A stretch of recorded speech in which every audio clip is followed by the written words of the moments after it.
I have clicked the stream Aruniente button. We are live. Bitcoin is mooning as we speak. That is right now, legends. If we are watching, that is a freaking almost 10% move. This is why we love Bitcoin. Comes into support, 10% move almost to the upside. How you guys doing? We've got Small Leo in the building and Crypto Viking. How are you guys? What's popping? Good, sir. Yeah, man. We're ready. This is our third, actually, I think our fourth now. A third or fourth weekly predictions live video. So I'm really enjoying them. I actually am getting to the swing of them. And let's get straight into this. So, guys, you know the rules. I'll start with my analysis. We'll do the short term, medium term, long term. Then we'll go to you, Will, who is Small Leo. Then we'll go to you, Chris. And me and Chris will carry on.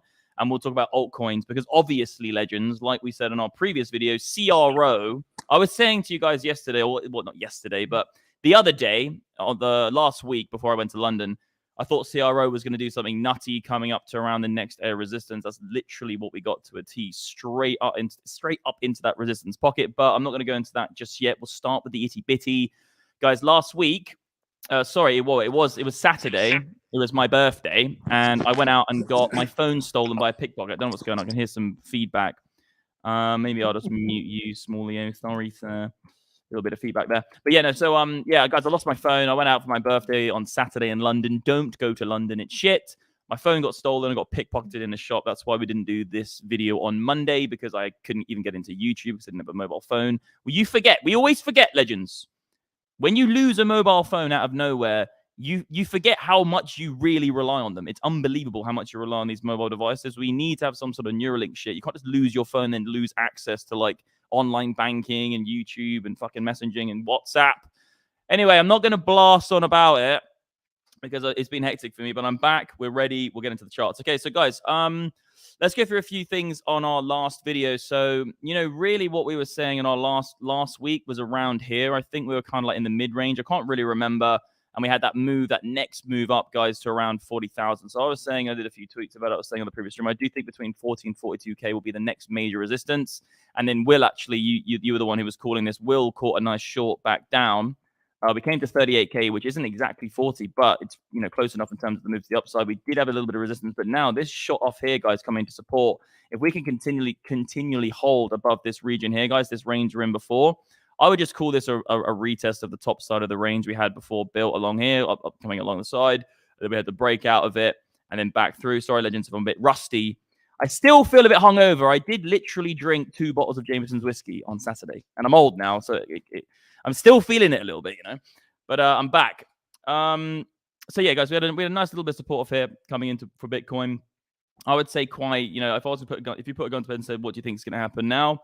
I would say that the probability of this, if we can stay below resistance, we come back into this, guys, and we create some sort of ascending formation, I do probably think this is going to continue going higher.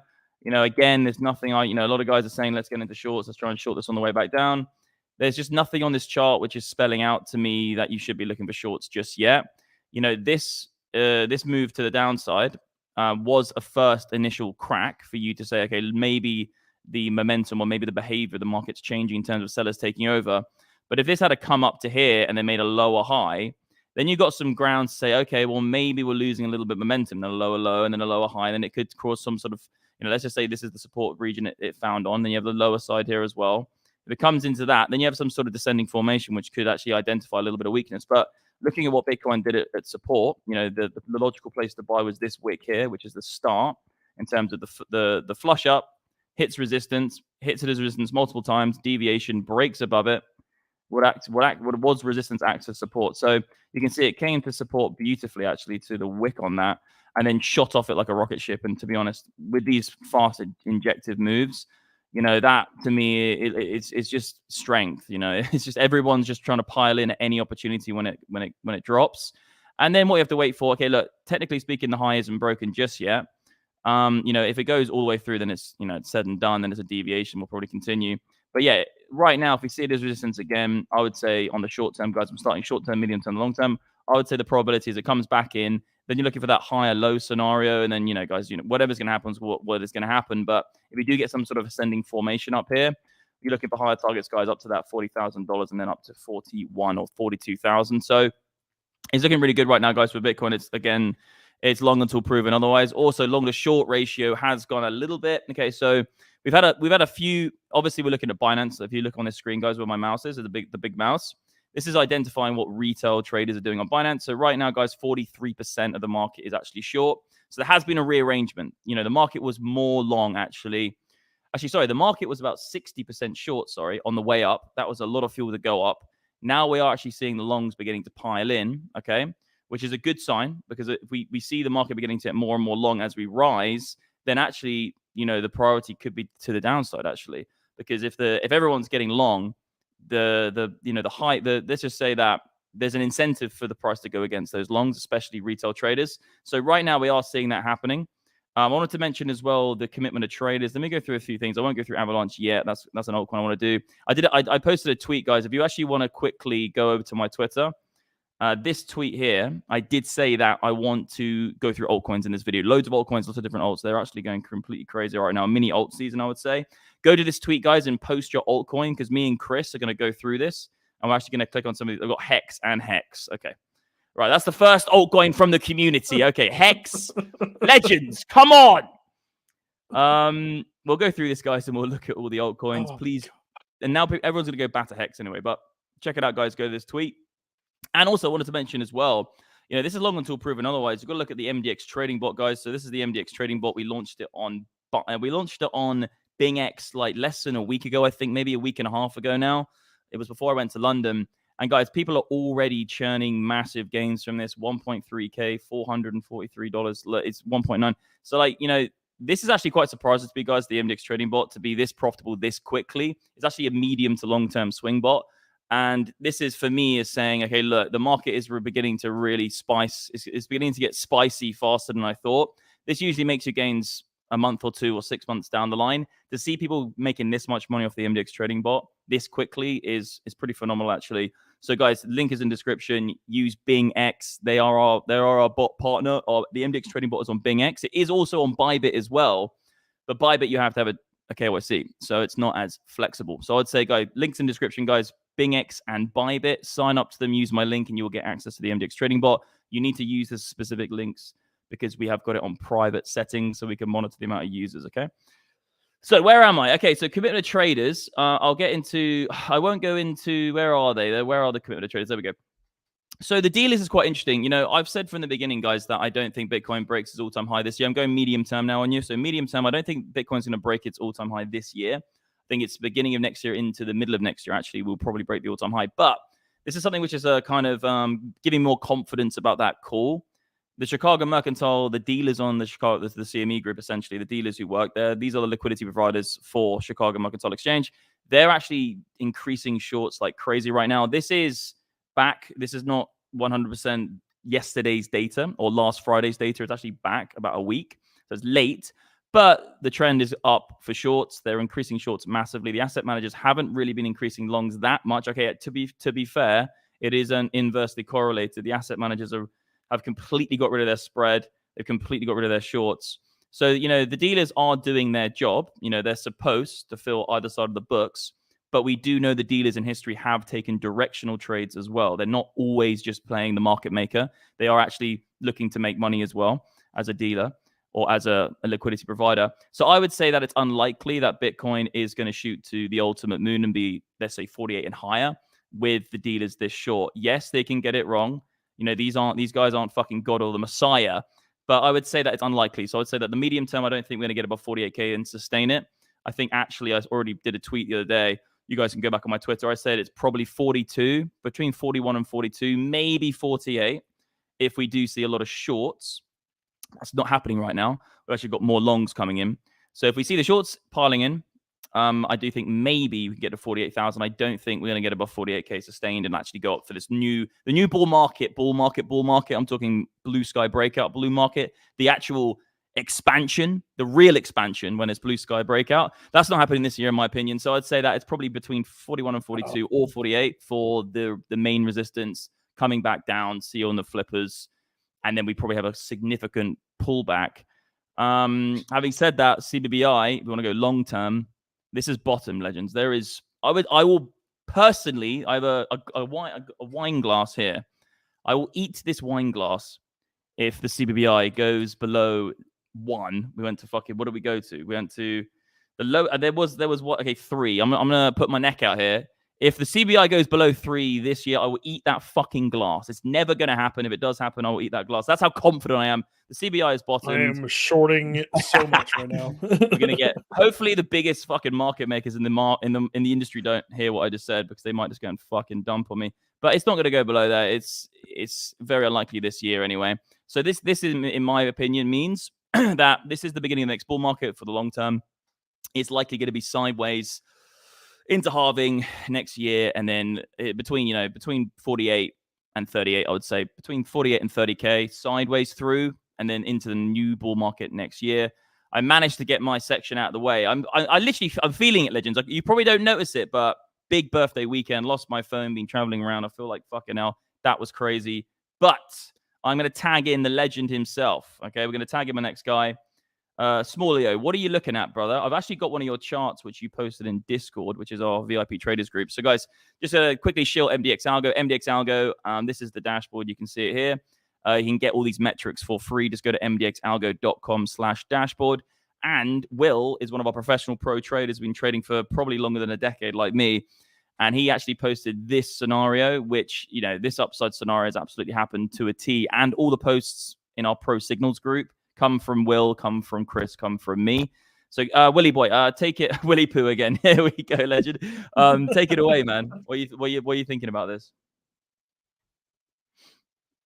Maybe I muted him. Were you there, mate? Willie Poo? Lost him. I think he's blasted off. Let's just see if I can unmute him. I don't know. Add to stage. Are you there, mate? Coming in, exit code 3. We need you, code word, come in. Houston, come in. Right, he's blasted. Chris, take it away, mate. Take it away, Chris. We'll bring Will back into it. Yeah, no worries. Switch back to his chart, because like the image you just had with his chart, because that makes, in my mind, it's still the play until you have a gain. The high that you put in there, that 37.9. Well, first off, by the way, from the last one we did, I was right. We went to 37.38k, and I just want to say, yes, I was correct. Legend. I'm putting this out right now. Legend.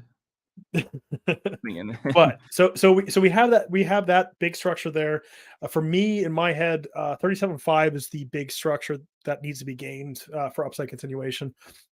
We're seeing quite a bit of like really nice moves to the upside. I actually just, talking to you guys like just a minute before we went live, like Will and I were like, yeah, let's just short 37.7 and see what happens. Just pop a little one in case it actually does the failure. But do you want me to share your chart now, or are you happy with this chart? You can share mine. That's fine. Okay, there you go, brother. But he's overall not wrong at all in the potential breakdown that's going to happen with Bitcoin and crypto. So if we're going to have a more significant retracement, again, the moment we gain this, the 37.7 stuff, for me, I look at like really high time frames. That, to me, the gain, anything that consolidates above, that's upside continuation until proven otherwise, which has been the majority of the market. Now, the flush out that we had going into Tuesday, I think that kind of fundamentally changes the structure, because it's a bigger down move that we've had probably in the last month and a half. I mean, looking at all the previous structure that we've done. So in my mind, the fact that we've changed the market structure, which is upside, vertical accumulation, letting very high liquidity continue, like high leverage longs, not getting punished for a long time. I think we're getting to the point where, okay, let's hurt some people. If everyone's flipping long now that we're pumping, it's got me thinking, okay, what's the fear and greed index? It's probably like 69, 70, 75. Let me check now. Let me quickly check for you actually right now. So let me go on my chart. Probably 70 or something like that. Fear and greed index is 60 now. So you can see it on MDXalgo.com, 60.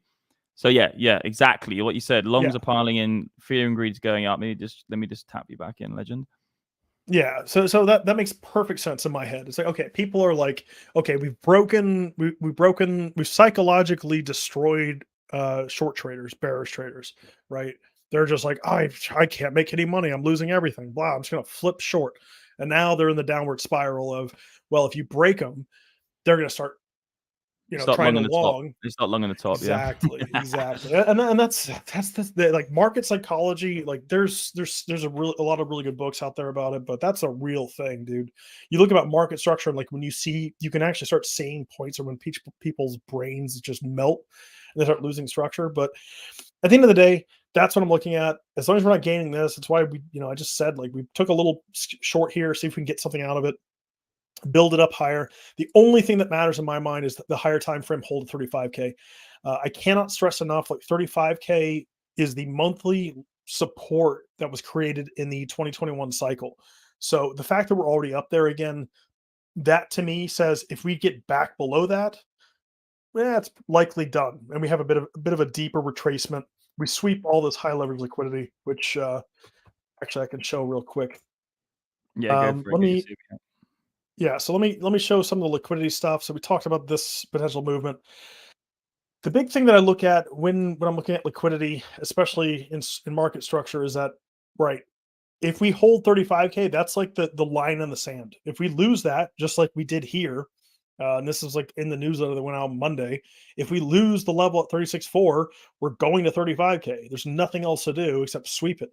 If we lose 35K, we've got super high leverage liquidity built up right under here. Let me just show you something, because you just mentioned something I was going to mention on my chart, but I wanted to comment on this because I know you love the lick stuff. Like, you got to remember, like, this chart here, look at that down there now, and we're looking at 50x, 100x longs. This is one of the MDX indicators, guys. Obviously, you in the community know this, but all of this yellow and red and orange is just basically people who've just been going 50x to 100x long and making money, which is all great. There are times in the market, especially in the beginning of bull markets, where people who get long on high leverage will make money. It's the chop they get fucked up in.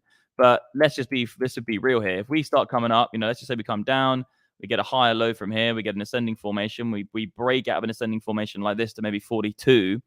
You got to remember, guys, that this is very likely going to mean that everyone's going to start getting super long. Everyone's going to get euphoric as fuck, a mini euphoric cycle within a more longer term bull market. And you could easily see on the flippers, and then it comes back in. We have like everyone's fucking going crazy, and it's flat, and then continue again.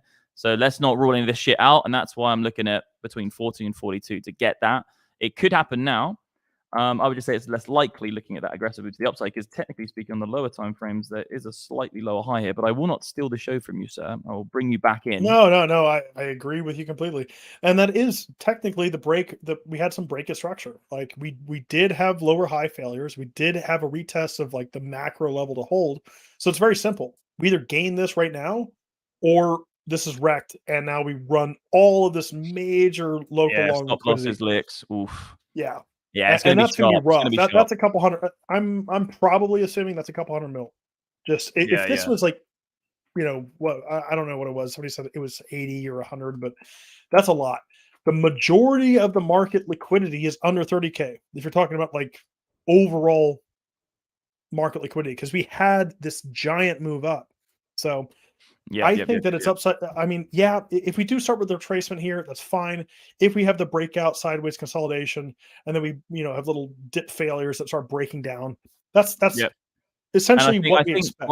Like I said before, I think it's the first initial move up, the pole of that move, that wick at the top is probably the line in the sand for me to say, you're bullish until proven otherwise. Not this one, the prior one, where we found support on this one here. Yeah, this move here to that wick is probably the resistance level. I would say that if you lose that sustained on a daily, then you're like, okay, we could very easily, if a lot of sellers come in, you could push through all of that liquidity below and all those stop losses. Yeah, and I think it's going to be a fucking fast one. I said 42K and nuke. I said that tweet. Let me show you the tweet, actually. You probably saw it, actually, because you probably followed me, sir, because we are actually in the community together. But I did a tweet showing the dealers. Obviously, we got these guys all absolutely wrecked. Like, we got the fucking Richard Harts of the world. This guy called whatever his fucking face is, Galloway or whatever his name is. So I did this tweet. This was on the 5th of November. So we're looking at almost 10 days ago. I said 42K and then nuke. And I just basically used this image of the dealers getting short. So, yeah, I think between 42K, the reason I said nuke, and all the guys are like, but what do you mean by nuke? Do you mean nuke up or do you mean nuke down? Guys, I don't think you can nuke up. Yeah, like whenever in any context of using the word nuke, it's never good. Like everything gets destroyed. Things are getting destroyed. Like it's not like, oh, let's nuke flowers onto this field. No. Yeah, exactly. Yeah. No, the sand is now glass. Let's nuke money and food to people in Africa. No, that's not what you say. That's the wrong terminology. So yeah, it's always bad. Nuke is bad. Incorrect adjective. But you see all this. This is cool. This is the fuel to the nuke. This is the uranium 265 or whatever it is. Uranium 268. This is the stuff. This is the fuel which creates the nuke, because very aggressive moves to the upside. You can make lots of money. Like look at the MDX algo. Look at the MDX Trading Bot making killer gains for loads of people. Everyone in the MDX Trading Bot's making killer gains right now. But this will actually get out of the position. So I just want to bring in the bot again, because if the bot's long, medium to long term, let's just say swing upside, we're still there. So we're still long on the bot. It's still medium to long. But the bot is going to get you out at some point during this liquidation farm. And this is going to be absolutely nuts when this gets hit. Like we've already said, it's likely to continue for longer than most people think. And I would say that pole there, that move there, aggressive move at the high, slightly lower high now, I would say it's likely going to do something like this and probably coil up for some ascending formation and continue one more time. But my point is this. I'm getting to my point. This is the nuke fuel. Once you just get a lighter, let me just try and draw a lighter here with a little flame on top of it. Look at that. That's some fucking art right there, legends. Look at that. That's lit. And then when this eventually gets touched, it's just like that. And it's just a huge move. Everything gets moved. Everything gets licked. Everything gets nuked. And then you just rebuild from probably around the middle. That's what I'm saying. I'm saying 42K and then nuke, because all this is building up. And it's very unlikely that the market, in just most scenarios I've seen in my history of just my experience in history, it's very unlikely it's going to give all these people a free ride forever. You know, there's going to be a day of reckoning for most people. There are going to be some positions which is going to be those types of positions which you get in and you never have to sell, and it goes and it runs and it runs and it runs and you take profit, and it's like, wow. Like we saw it with the COVID dump, people making hundreds and hundreds of thousands of dollars on that dump and never got caught until the next year, until then we broke 20K. So I'm just saying that it's unlikely that these guys are going to get a free ride. Maybe there'll be some people down here, some positions down here might get away with it, but it's unlikely they're going to get a free ride for the long term. And I would say that most of the people anyway who are down here will take profit when they see it flushing down. So I'm saying 42K and the nuke, but I do think 48K can happen if we see those shorts piling in. But let's be realistic, guys. Like, we're not seeing it right now. This is a really, really good indicator. I've been using this for years, and this is Binance Retail, and the longs are beginning to stack. So that's not what we want to see for that 48K target. Actually, what I would like to see to get 48K would be 60% short, and then you get a flush up. But actually, we're seeing a lot of longs coming in, so this could be spelling out a little bit of danger here. And if we do lose this level here, to say it one more time, I'm just going to put it on like that. I'll actually put the price out because people might just be listening to this. We're looking at 35,300. That is the line in the sand for me. We got deviated on it. That was the break, and we came to retest it. Really nice SR, key SR level there. And I was trying to look at the price here. So it's 35.3. We've got to remember, guys, I'm still feeling a little bit worse for weather. It was my birthday weekend. I turned 31, drank 2 bottles of whiskey, got my phone fucking stolen by a pickpocketer, couldn't get into YouTube, flying around the fucking world. Today I've only just about started feeling better. You know, we have those longer hangovers, Chris. You probably know about them, man. You're in the Marines, bro. You probably had fucking sessions out there. Dude, days. Like, days. I mean, we also used to like steal IV bags and give each other IV bags because like, you gotta survive, bro. Stories, bro. You gotta remember, legends. We got. You call yourself Crypto Viking, but I want to call you Crypto Marine, bro. That was actually what you did. But I'll tap you in, man. To chat some more, but that's what my philosophy. No, that's not really the right word, is it? That's what my general guide, like that's what my guidelines are in my mind about the market right now. I'd say, yeah, it's the same as what it was before, and we've got to just keep our eye on gaining levels, and then do we lose the prior level we gained, and then that's what we're looking for in terms of this stopping. Yeah. But hey, I wanted to dive in a little bit more on the Bitcoin CME futures, because you mentioned it before and it was really interesting. The first thing is that actually I got really upset about this because I had like the stream in the community on Monday, and I was like, guys, there's no goddamn CME report. The CME report was delayed for 4 days, and I couldn't get it off the CME group. I couldn't get it off of third-party sites that I use to like generate stuff. And it was really frustrating. I'm like, what the hell's going on? Are they going to like scam us like they did back in like April 2022, where exchanges flipped giga short and wrecked Q1 options? Yeah. But the scary thing here is like asset managers, institutionals, they are only long. Only. They have no exposure relatively to anything else. Like open interest there is 0.7%. Like they are like all in this move. And historically, in the last 5 times that we've had highs since the bull run 2021 October, November, asset managers, institutionals got super long back then, and they hide every single macro long since that point. And it freaks me out that they're only friggin' long, and the dealers, intermediaries, yes, as liquidity providers and potentially balancing the books since everything's flushed out. Yeah. That gives me like sketchy ass vibes. If And also we used to have the options data on SKU. Do you remember? And they took that away. They said that that's going to be a private thing as well. So we've got to remember as well, the guys, over at the CME, they are liquidity providers. So the mandate is just to balance the books, and they could be using options to actually have the exposure for something else. So all these shorts, you've got to remember, it might not be a directional play.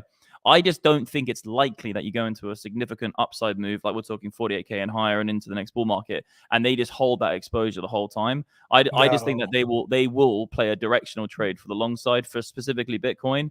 And I think it's unlikely we get above 48K with them being that short, but they could be using options to hedge the whole fucking thing. So exactly that's why we don't look at just one thing and take a decision on the basis of one thing. We look at multiple factors. That's the whole reason.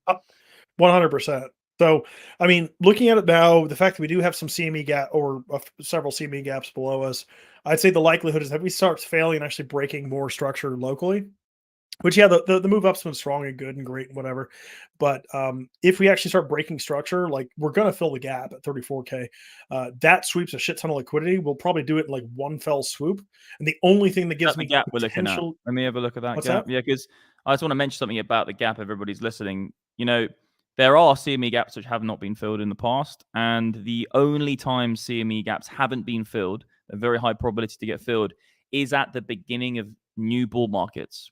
So if you look back at history, you can actually find some gaps which didn't fill, and they're always at the very, very beginning of a new bull market, because the market just takes over and it rushes up. And you've probably got a few examples of that if you go back far enough.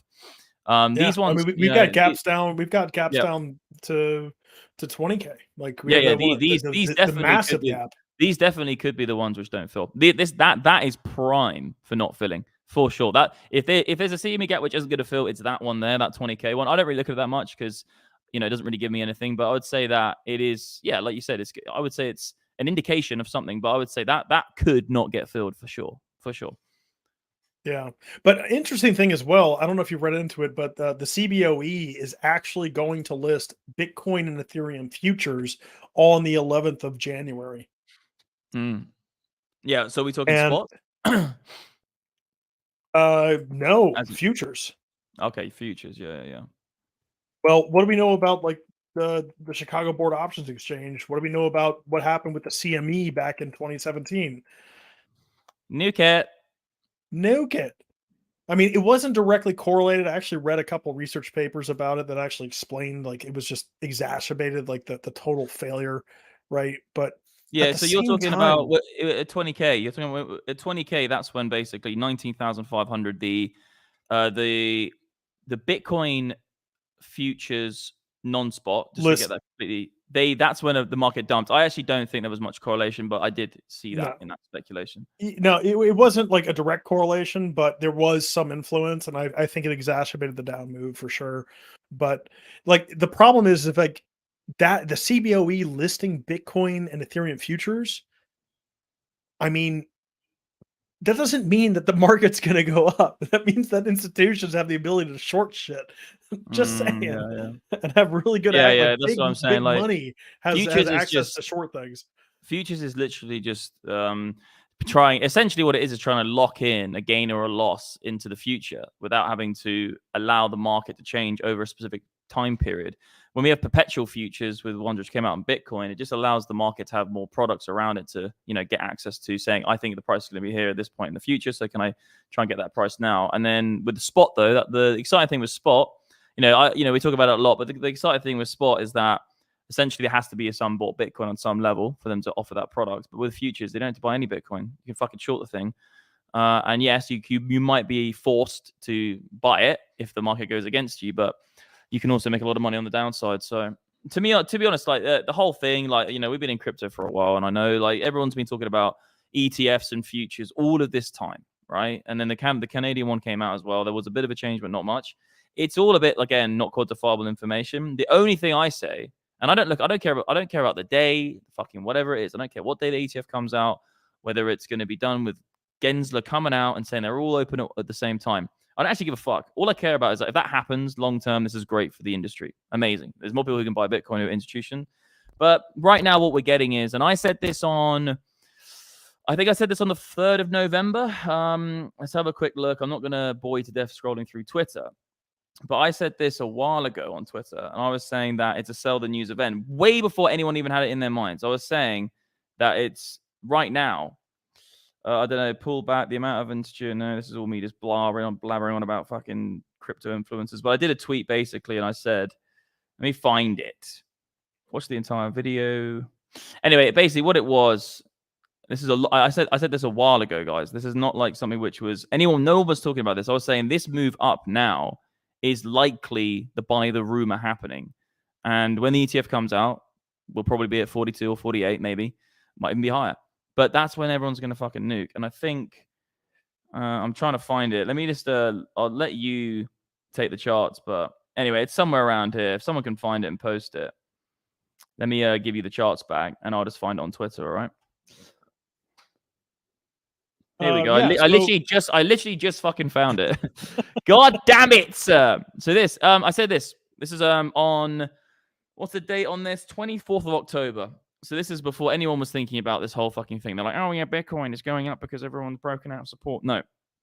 The market is almost 10% of the supply now is held by institutions. So that's a great sign. I've said that from the beginning. If it goes to 14%, I think 48K is on the cards. In my January forecast, I said that the number, if it increased to 14%, we can go get the all-time high this year, 48K. Everything is going to plan. ETF will be a sell the news event. This is before anyone was saying that shit. What we're getting now, guys, is the buy the rumor is happening. The buy the rumor is happening now. The sell the news is what's going to happen. The market it might have a spike up or $2,000, $3,000 up on the ETF news event. The actual day it gets announced and they all get the ability to buy. But that doesn't mean it's not going to be like a flood on the books. It's just that day is not going to be the day it's really going to moon. I would say it goes up that day a bit and then goes sharply the opposite direction. And I'm talking sharp as fuck. Sharp like a knife. Sharp like the guy's knife in London who nicked my phone. That's sharp, okay? Taking people out.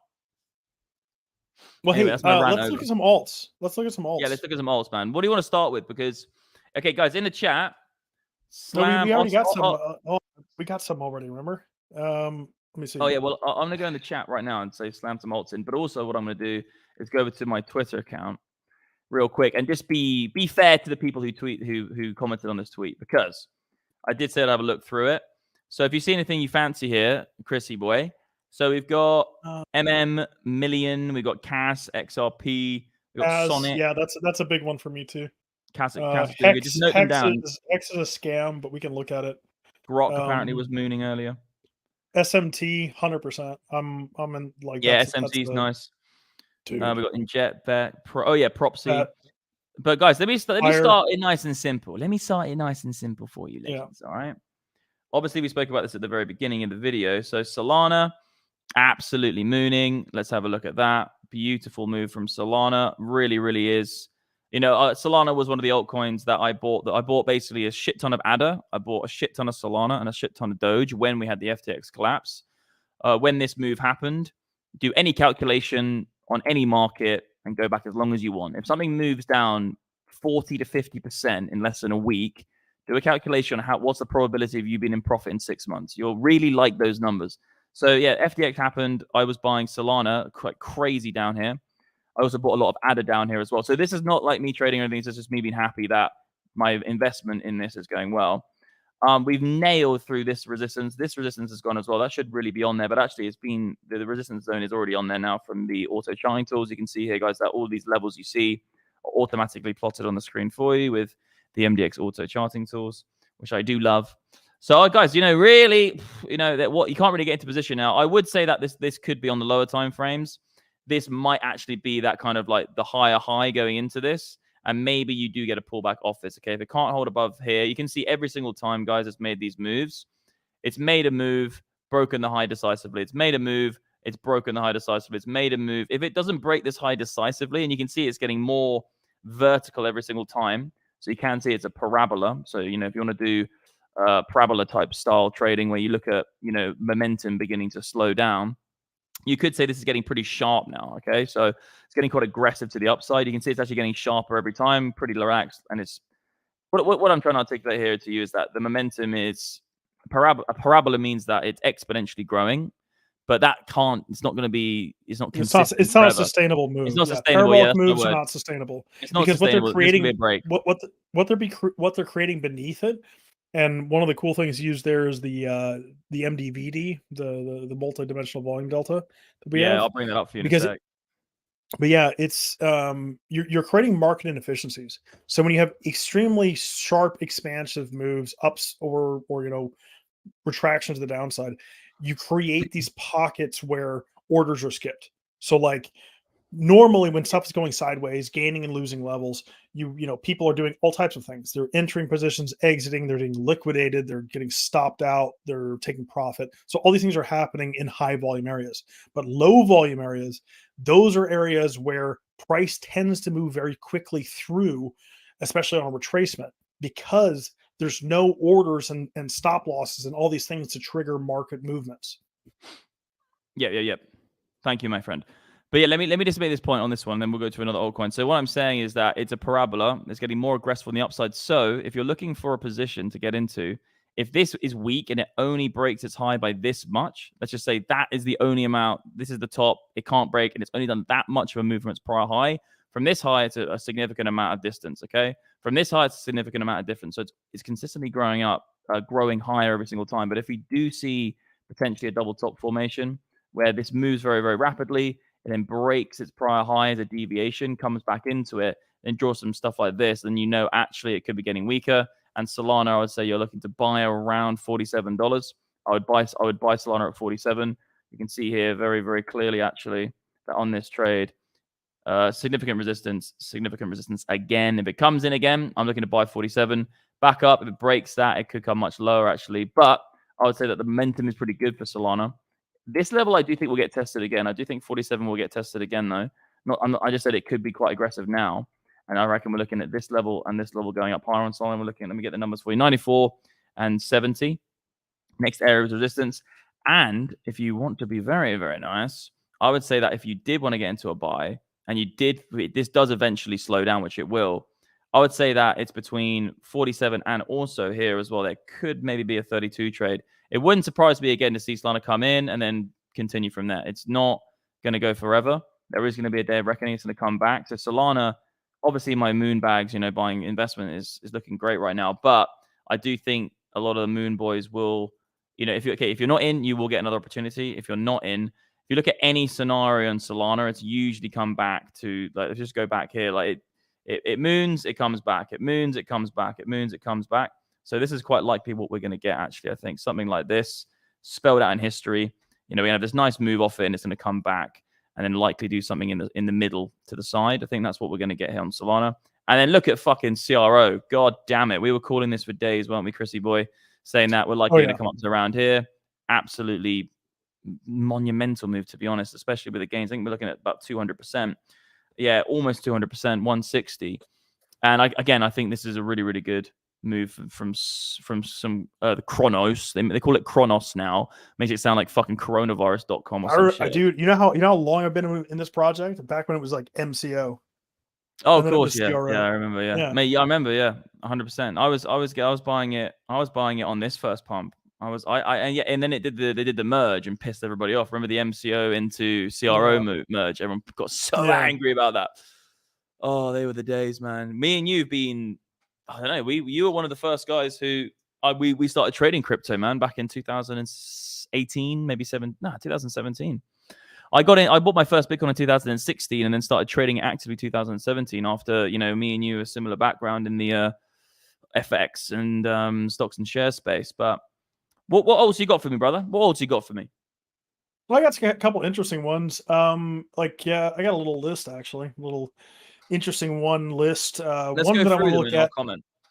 Yeah, absolutely. So we've got TRB, which I think is an interesting one. I was trying to I don't know what I did with the text box, but the idea is that I wanted to kind of find out a bit more fundamentally what it's about and what they're actually doing. And I think it's really cool that for me, cryptocurrencies that are not Bitcoin, because in my mind, technically everything that isn't Bitcoin is technically a shitcoin, realistically. But there are things that actually have use cases that are driving factors of a powerful ecosystem that I think have value because of what they actually the mechanics that make it work are worthwhile. So that's what I kind of go through with some of the different things. It's the same thing as with CRO, with staking stuff. I mean, yeah, obviously it's a core part of that entire model. But yeah, Teller is one that's been going absolutely bananas. We've had the first kind of more major retracement that we haven't seen market structure wise in a while. If you look at the higher time frame, I think we're at the point where you either gain 145 and you're in a bull market on this and you're doing price discovery, or you actually are looking for a larger retracement that probably comes back to Is this $43. what is it, TRB? Yes, TRB. Yeah, I saw this one. I think this is looking like a nice short up here, to be honest. I think it's going to come down at least a little bit more. That's so aggressive so fast. Obviously, look at some momentum indicators, but I think coming up to all-time high that quickly, I reckon you look for some shorts. Look for some weakness. Yeah, I'm looking really interestingly at 79 on a higher time frame. Locally, you've had the first major weekly failure from the previous week at 112. So any failure to gain 112 right now seems to be that's the case. But yeah, I think overall, let's have a look on hourly on that. Let's have a look.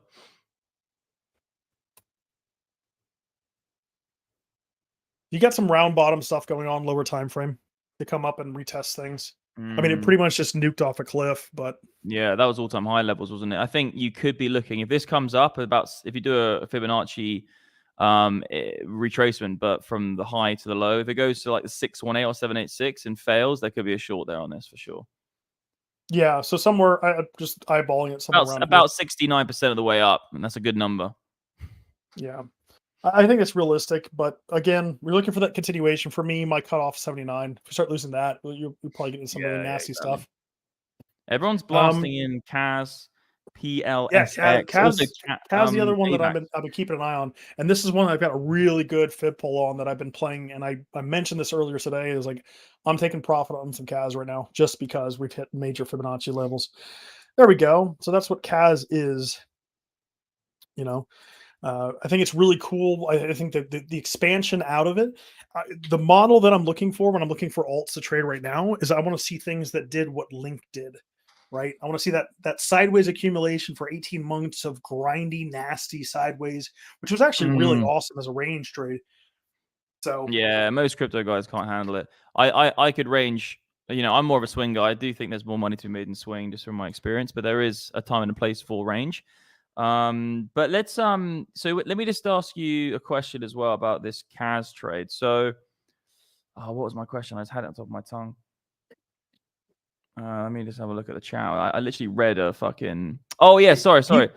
I was gonna say AVAX, and what's the entry you have on this one, my friend, on Kaz? Well, my entry on Kaz is the gain here at 0.53 because there's nothing on lower time frames. There's nothing when you do a vertical gain that's essentially just an upside wedge movement. There's nothing that really says that we're going down once we start doing this. That's stacking resistance and liquidity that eventually gets broken.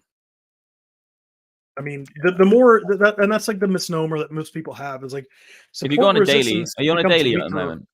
Yeah. Okay, zip out a little bit further and have a look at this whole structure, this whole thing. Let's have a look at Kaz. It just looks to me, are you on logarithmic right now? I'm on log, yeah. Okay. And then double click the side. Let's have a look. Oh, yeah. Okay, look at that. So it's big ascending formation, absolute break of structure. See you on the flippers on the way up. You could do a nice Fibonacci extension on that, but what does it come to? Yeah, okay. I'm looking at, because the thing is, I look at all these alts. There is going to be, just to say as well, guys, like there are going to be some altcoins which really will, have the ability, like the Solanas, like from their lows down here of COVID. Sorry, not COVID. Fucking hell, feels like that long ago. But FTX, that dump there, this move from here to here is honestly life changing. We're looking at. Let me just fucking my eyes are working right now. Is that actually? So we got 730% move. So guys, like I was buying Sol down here. That move there is just as good as now. Sol, go like 700% is going to have to take you to double the all-time high price. So this is the thing about these altcoins. They are these tiny little pockets of massive opportunity at the very low ends. Yes, that's going to happen again and again and again and again. I think ADA is going to do really well as well. I think that's going to be a big pop off the bottoms. I think CRO is almost there. But these alts at the bottom side of it, that it's from the very lows to here, is as good as a whole entire bull market. That's as good as a whole bull market in gains if you bought the low and bought and sold the high. Obviously, that's a dream world, but it can, people, this can happen. And, with Bitcoin, all these altcoins are going to be diminished again when the dominance begins to rise after everyone sells their altcoin profits back into Bitcoin. Then Bitcoin rallies, next leg, back into alts and just flipping it like that in and out. Let me look at Bitcoin dominance. Yeah. Bitcoin dominance looks like it's doing okay as well. It's actually, I don't like charting Bitcoin dominance too much because, I would say that it is only articulating, basically the amount of market cap of Bitcoin compared to other altcoins. So it's not really chartable, I wouldn't say. But you can say it is trending upwards and it hasn't broken that trend. But I would say, Bitcoin dominance, I think, is going to go a little bit higher. I think it could even go crazy high this market when you get institutions beginning to play as well. Anyway, let's not get into fundamentals. But I'm saying, guys, there's some good levels up there for sure. Yeah, Near Protocol is one I'm in as well. What I'm trying to say, like, there is going to be some unbelievable. These fucking altcoins are going to go from their very, very lows to not even close to the all-time highs, but do the same gain from there, to this tiny move they've done, then it will do the whole market cycle because it gets exponentially more difficult to get those big percents as the market rallies. Shorts is different because you can short from any point and always get 100%. You can literally short a market from any point and always get the ability to get 100%. It's just not the case with upside markets. You just don't always have the ability to get 10,000%. It's just not possible to get 10,000% on Tesla anymore. People got it. It's not possible. It can happen, but it's very unlikely. So that's what I'm trying to say with these. But there's a lot of them happening. I think some of these altcoins will fall back into Bitcoin. So I think profit taking is essential, especially the tiny ones. Like in the chat, everyone's blasting these tiny ones. Like fucking. I think AVAX could do well. Let's have a look at AVAX quickly, actually, Chris. Yeah, you were talking about AVAX before. I haven't actually got any positions on AVAX at all. I think it could be like another Near protocol. It looks to me like a link. That's what I was going to say when you were saying Kaz. I don't have that much Link. I do have an investment of Link, which I bought many years ago, but I still have a plenty amount of it. But the move on Link, I'll explain in a second what I think about that move. So AVAX is actually beginning to look really nice. There's no, like AVAX is getting into levels that you're almost waiting for the failure because it's bullshit backtesting everything, very high time frame. And realistically, I think AVAX, at the very least, you have very strong alts, top 100, top 200 at the very least. And not all of them will. I want to make that clear. It's like not all alts will make new all-time highs, right? But I think at the very least, like top 100, top 200, I think there's several, like even with AVAX, we'll probably go back to some levels that we haven't seen since, the 2022. I think AVAX looks really nice. Strictly, I like the way you go into the fundamental side in the groups as well, in the MDX groups as well. Yeah. But for me, just purely on the chart, this is a really good looking chart. It hasn't managed this area of resistance has come up too rapidly. It's very unlikely now it's just going to go okay and then make a new low. I think it's bottomed. I think it's very likely it's bottomed. It can. It looks like Wyckoff and accumulation. It looks like that low was the spring for. I reckon it's down in, and then that's what it's either this and then back on and support. Obviously, you get the buy there, or you get down, you find the support from a higher low, and then you break through. So, like, I think this is the beginning of something big. I won't look to buy it right now. I'd actually look to see, it's not through resistance right now. So if you guys are trying to trade this AVAX, I wouldn't go and say, oh yeah, I'm going to buy everything now. I'd either wait for it to break and miss the move and wait for a retest. I would just always wait for the retest or the retracement or the correction on anything. I don't care whether this goes all the way to here and then it corrects down to here, and it's worse than it was before. just psychologically, that's the way I like to get into markets. I just can't buy them when they've already moved massively. This could go all the way to all-time high in one go. It's just not okay. If you're going to do it, you need to be on a much smaller time frame, and you have to scalp your way in. It's more difficult. You have to be more precise. So I'd say just stay away, get on a higher time frame if you're looking for investments, and that's what I do. Just to be really clear, it's just an investment. Spots the win. Like at the end of the day, like I mean, trading is a skill set that's learned, and it usually it's called, you learn trading either by you become good at it over time by making mistakes, and you learn from those mistakes, or B, you get flushed out of the market, and then it's all a scam. It's all blah blah blah blah blah. You know, and you never trade again. Everybody around it. But this move here, you blame everyone except for yourself, and like that's the reality of trading, and that's the majority. That's like the 80% rule essentially. But what I look at it as the safest ways to trade these things is not to trade, is to accumulate and hold. And I entirely and completely agree with those things. For longer than a year. This one is a prime example of that. I was going to say I'm going to buy this zone. It came back into it, but it didn't get into my buy zone, so I didn't touch it. I'm like, nah, fuck that. It's not a deep retracement. This is probably doing some mad 5-wave move up. I do think Link could come back here again. Hasn't retested it. There is a gap here between where it hasn't come in and filled. Doesn't mean it has to happen. I'm just saying that on Link, that would be the place I'm looking to get in. And I do think there is going to be some headwinds for Bitcoin again. You know, I do think Bitcoin's going to have a big pullback at some point. So I would say that Link, what you're looking for, you know, I'm not getting into Link right now. I've got my position, the stuff I've held for years. I didn't really accumulate much in here. I accumulated other altcoins. That's fine. They're all going up. But Link is done pretty nicely from the low. If you go from low to high, that's a massive bull market in itself. I have made more on the Solana trade, but that still is 300%, almost 250%.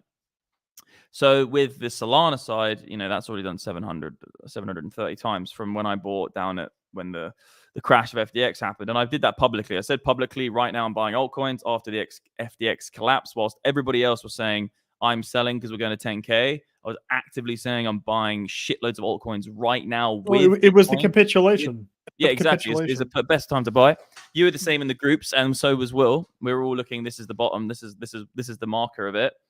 But I'm saying I think there will be a move down again. I just think anywhere near here, that's what I'm looking to buy. Because guys, at the end of the day, Bitcoin is very unlikely going to get above 48K and sustain and go all the way to the highs.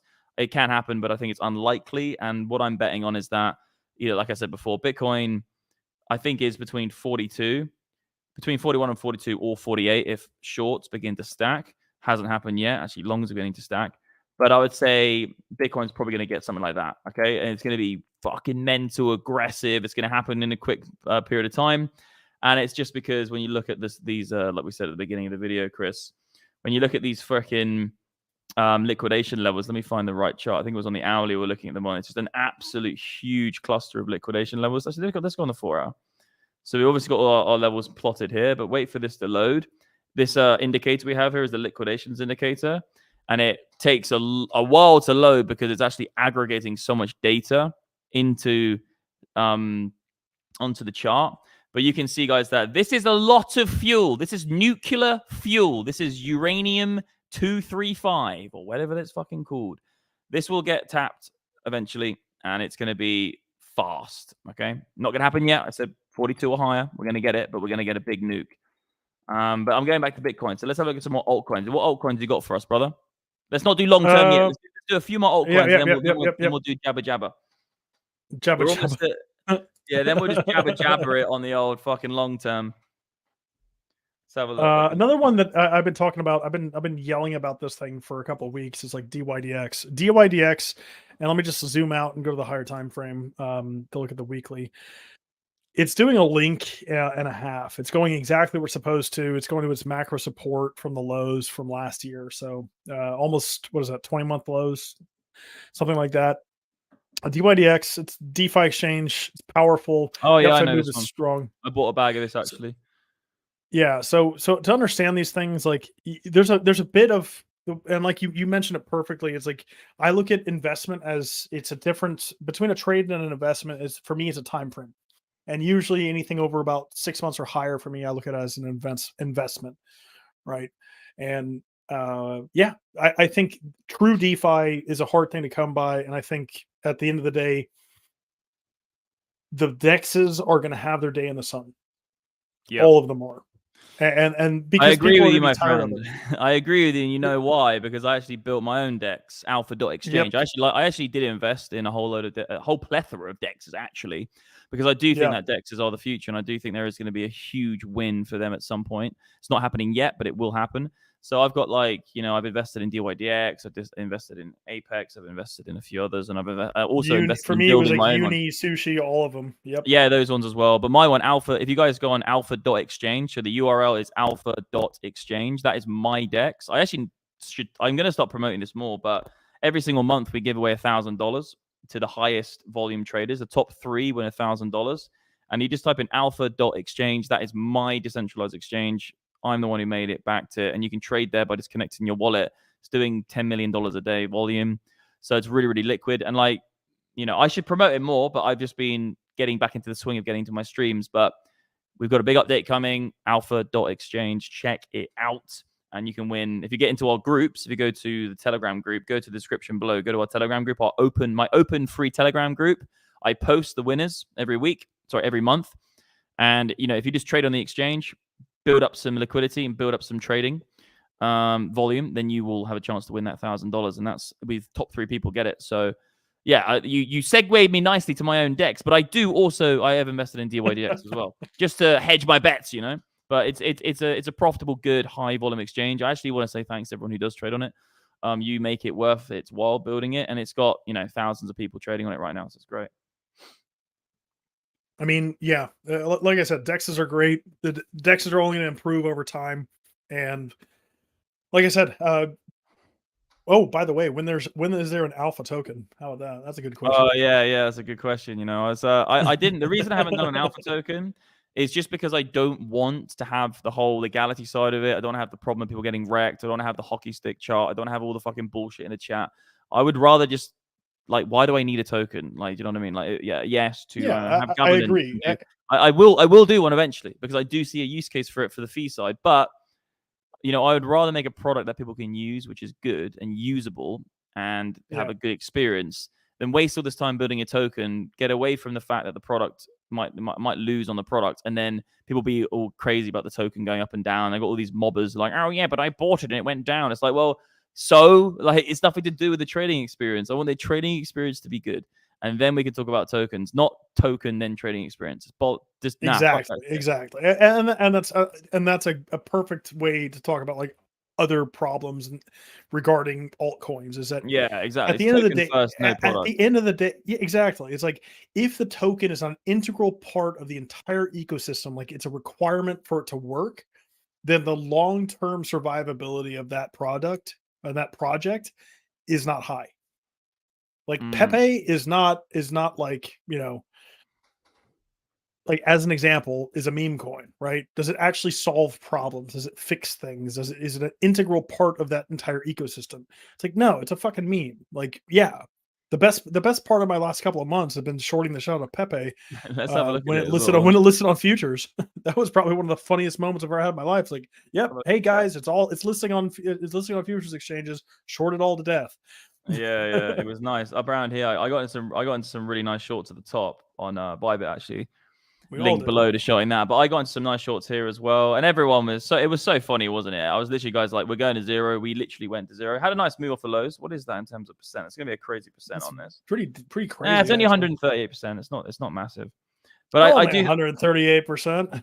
Yeah, it's not massive though. Like compared to some other alts, it's a Pepe should be 13,000% numbers. For a meme to have a memeable meme-ness about it, it needs to be crazy numbers. That's not crazy numbers for a meme coin. That's just like doing normal shit. That's like Doge, or even Solana did like 700 times. 700 times? It's 700% off the lows. Solana right now. Shiba's going to do well, but we've said it a million times. I have got a big bag of Doge. It's going. I think it's very likely it's going to $1. I think it's going to be the casino token of crypto. I think you're going to have slot. I've said it from the beginning. We're seeing it happening now. Just slot machines. They look like slot machines, but it's just like pressing up or down, like with a Dogecoin moving like this, like crazy. It's happening already. We've seen it with Rollbit and some other exchanges which do that, which are technically not even exchanges, but they're using K lines to get their price feed. But Yeah, we got XRP near. There are so many. It's kind of like getting to the point though with all these altcoins. It's like you can just kind of buy any of them, and you're just going to get some sort of percent. And it's just whether you get a higher than another altcoin that's down to the market and down to the participants hitting the green button if they're whatever they're jacked up on. So it really is spray and pray with alts. And I would say that the ones on this list I've got. CRO, guys, we called it so easy on this channel. I was literally saying it was down here. I was like, I think CRO is going to be one of the first ones to jump all the way to resistance in a flash. Like, look at CRO. This is going to be way more than Pepe. Okay, it's about the same as Pepe. So Pepe, you're off the fucking leash, man. You're lucky. But look at Solana. Yeah. Solana from the lows. That's 700%. So fuck you, Pepe. Just get into something where, and Solana, we've been saying it from the beginning. I literally did a tweet and I said, I am not buying Solana for fundamentals. This has nothing to do with its fundamentals. I don't give a fuck about what it is. It's just a thing on the internet which floats on crypto exchanges. The only reason I'm buying Solana is because it's dropped 50% in a week. And there's going to be a moment in the future where I think it's going to have, looking at its community, is going to be a moment in the future where it's going to break out. And that's exactly what's happened, man. So I'm happy with that trade. Well, I'm happy for him. I mean, like Solana's great use case. I mean, it's a fully functioning ecosystem. The idea that it went so much lower than it probably should have, almost entirely. Actually, no, entirely because of Sam Bankman-Fried. Yeah. Entirely. Yeah. There's no other question about it. Like he friggin' destroyed it. Like all of the Sam coins just went to shit. And some of them will never recover. That's a reality. Yeah, Soul is doing great. It's doing all right. Well, the thing is, fundamentals, who fucking knows? The token's going up because people are buying it. But the fundamentals of Solana, okay, I'll give you a fundamental story of it. It's the shittest coin of all shit coins. Like, it's literally a completely 100% manipulated 12 block producers, 12 nodes. It turns off sometimes. It hasn't got 100% uptime. It can be changed because you don't need a lot of people. You can buy tokens. So it's delegated proof of stake, which means that it can be completely colluded and corrupted. It is one of the worst projects in history of crypto. It's actually an embarrassment to crypto. It probably doesn't even use cryptography. It probably, right at this point, doesn't even use blockchain technology. It's just a database or just different nodes. It's not even blockchain. It's literally the biggest. I'm scratching my nose, not because I'm lying. I'm scratching my nose because I had a big weekend. And it's not even a blockchain at this point. It's the shittest coin ever. The only reason it's good is because it allows people to deploy applications on it rapidly. And that gets people excited because they see real world use cases being created quickly on Solana. But there's no security. You can't have DeFi really on it. You can only have games on it, like decentralized games, where if the whole thing goes to shit, it doesn't really matter. It was just a few tokens in a game. But you're never having military grade, real big institutional grade companies building on this platform because they have no certainty about the block producers and who runs it, and it can go down, and it hasn't got the rigidness and the kind of the security of an Ethereum or maybe another chain because it's not immutable. There's no immutable smart contracts either. It's not even immutable. So it fundamentally it's a load of dog shit. Well, the thing that always would get me, and everyone's like, why is Sol going up? Why is all these things happening?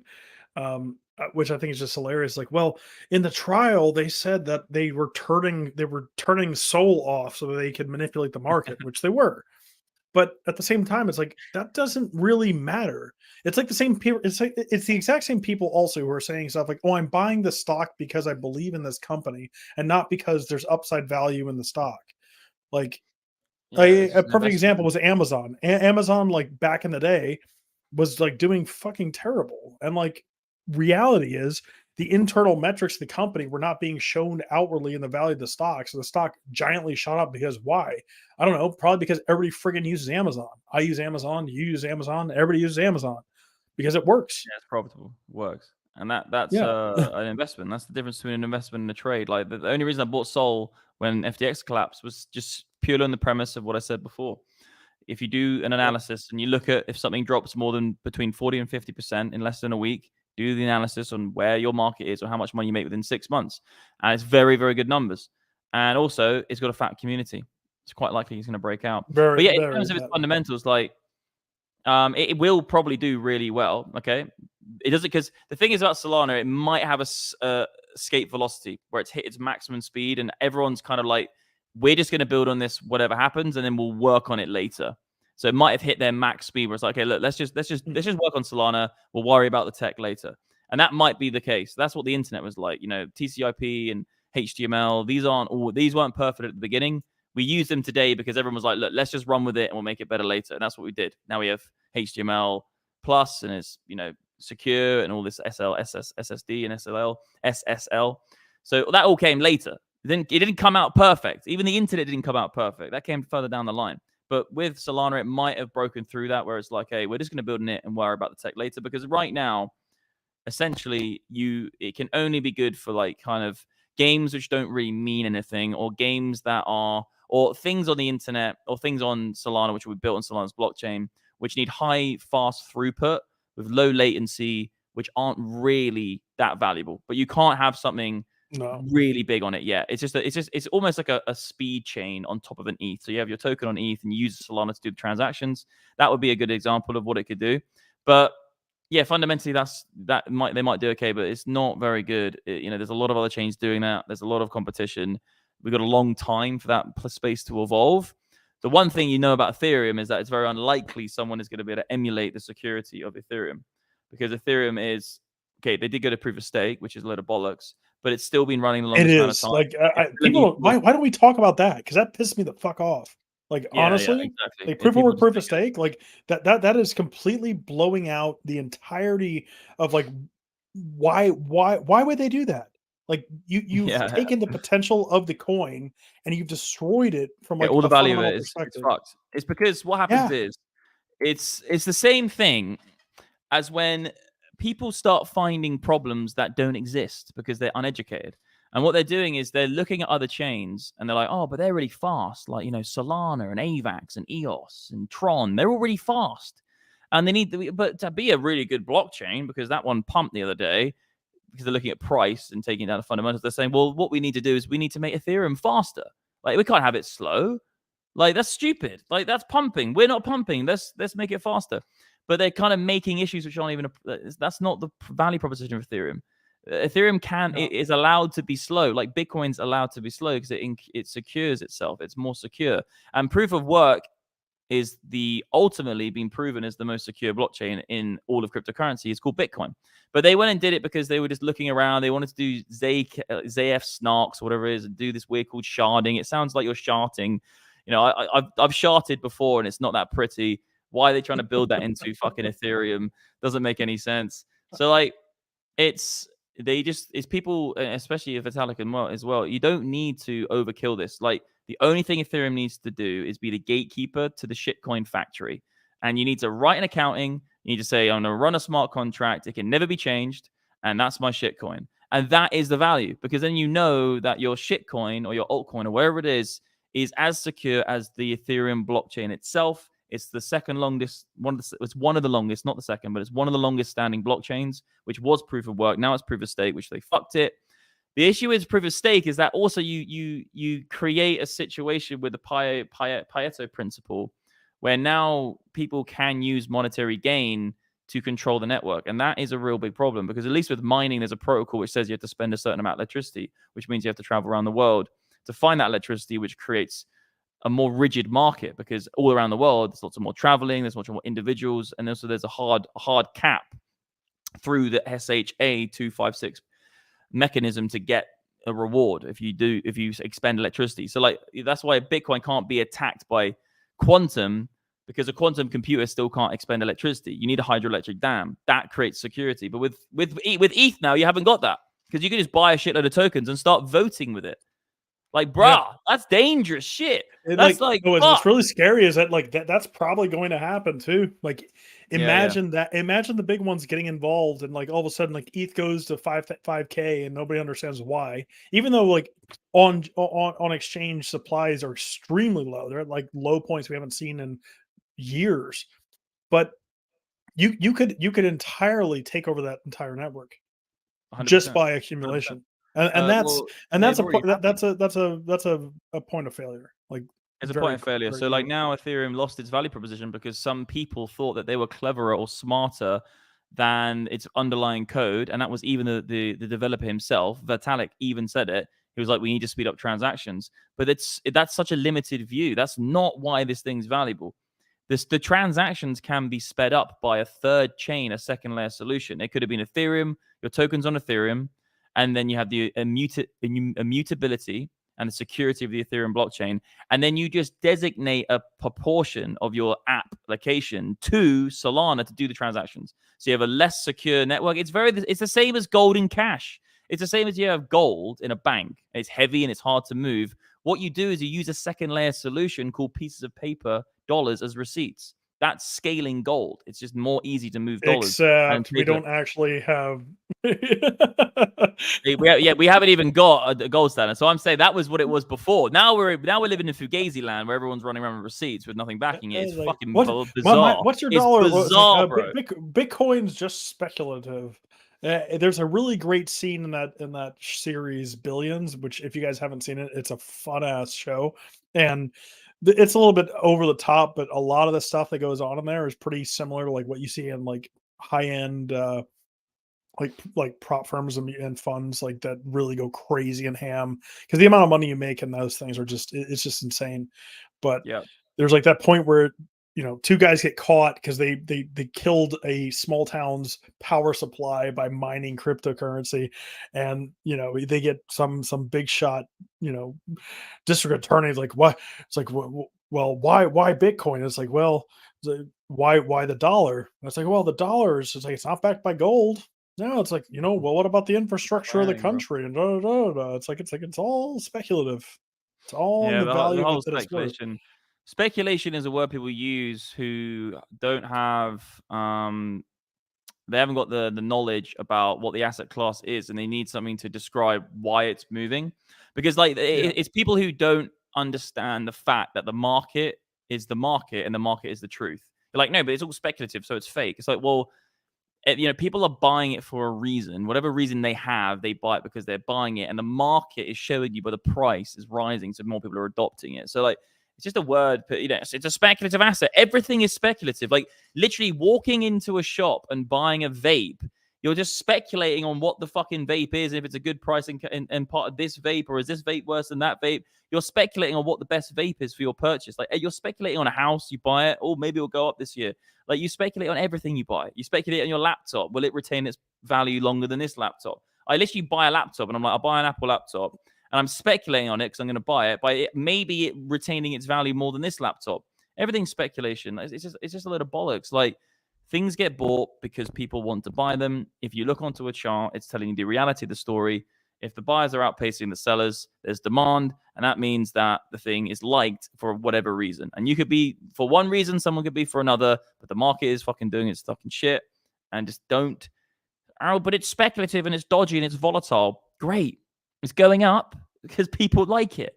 So shut the fuck up, all these people. I'm just sick of all these analysts. Like, I'm just sick of most people on the internet at this point. Perfect example of everything is Cramer, right? Yeah, I love Cramer, man. He's the great. I'm more terrified about today, like I actually had like a pang in my chest. I was like, oh, I read he tweeted that it's all going up. It's Bitcoin is the future. And I'm like, no, it's the end. It's the top. No, I'm dead serious, bro. Look it up. He was like, yep. When did he write that? When did he write that? He did like some, I don't know, some stupid Santa. That's scary, man. Don't say that. It is scary. It terrified me. If he said Bitcoin, if he's calling the Bitcoin now, like I saw the fucking funniest meme where it's like Cramer's face on a dinosaur, and the dinosaur is looking up at a meteor, being like, "Don't worry about it. We're all gonna be fine." And the meteor obviously just obliterates every dinosaur on the planet, and it's just fucking Cramer. I honestly think he's paid to do it. I generally think he's paid to say the opposite. Or he just is. I don't know. He's either incredibly inaccurate at trading, and he is literally one of the worst traders ever known in history, or he's just getting paid to say shit. Like he's not the middle ground. Probably he's not the middle ground. Paid to pay shit. Like he's just he must be the worst trader ever in history. I don't think he's trading. Like, there's no reason. What do you mean he's not trading? His show starts with him saying, "Oh, I'm fucking mad money, and I'm Mr. Cramer, and I'm going to make you money by trading these markets." Like, what the fuck? Yeah, but he must have been a trader. He's not a trader. Yeah, one of the most successful things out there, if you look at like portfolio management, is like the inverse Cramer index, like literally doing the goddamn opposite. I'm not saying he's profitable, but I'm saying he's a trader. He's just a really fucking bad one. Like that's what I'm trying to say. He's trying to trade these markets. Watch his show. I watched it a few years back. I think I was in a hotel room. He's like smashing America. buttons and like he's like, this stock here is going to go from here to here because there's a biochip problem, and then I was like, bro, people watch that. People watch that, and that's scary. Honestly, and that's why you don't trade the news. Oh, dude, of course. Like it's something which was taught. I was taught this at the very beginning of my trading career. I was lucky that I had good people around me. Whatever's going on, you tune it out. In fact, if everyone's super bearish, like the global economy is going down, inflation rates are really fake, blah blah blah. It's like, guys, we're going up. Like, do the opposite. Use your brains. I reckon we're gonna get some resistance here. I do think this could actually result in some downside. That's the expectation. This is the high. It's just overbought the shit. If it does do it, if it pops it and then re-loses Popsicle. it.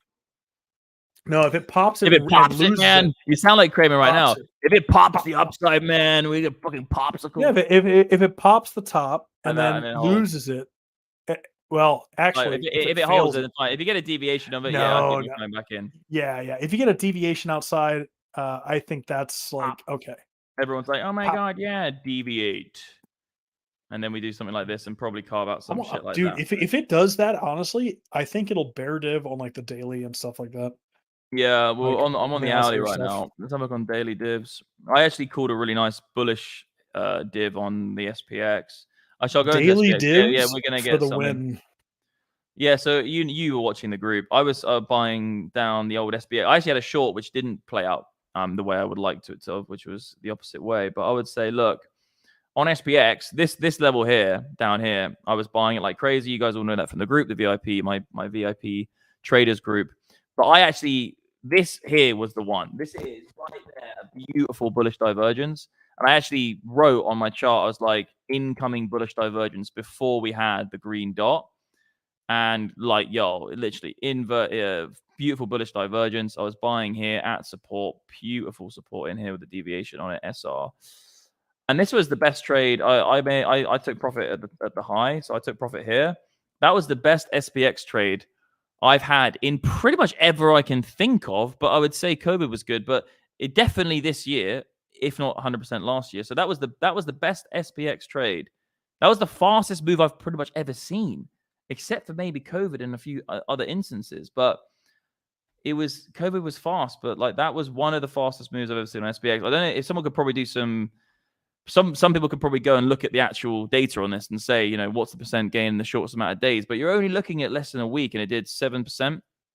So that was one of the best longs I had on SPX in definitely this year, maybe last year.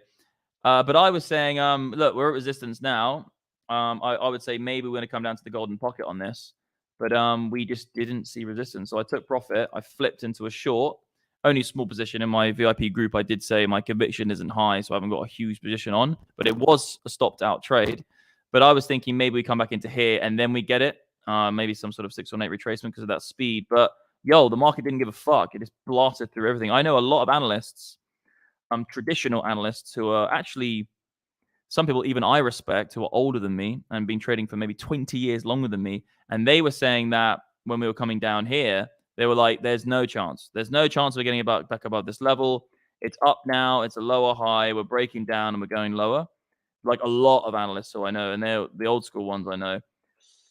So they all got completely fooled by that. I went against them and bought this level. You look at that level there. What's the date on that low? Like, what's the date on the low? This would have been just before, about the 4th of November. This is 24th of October. Yeah.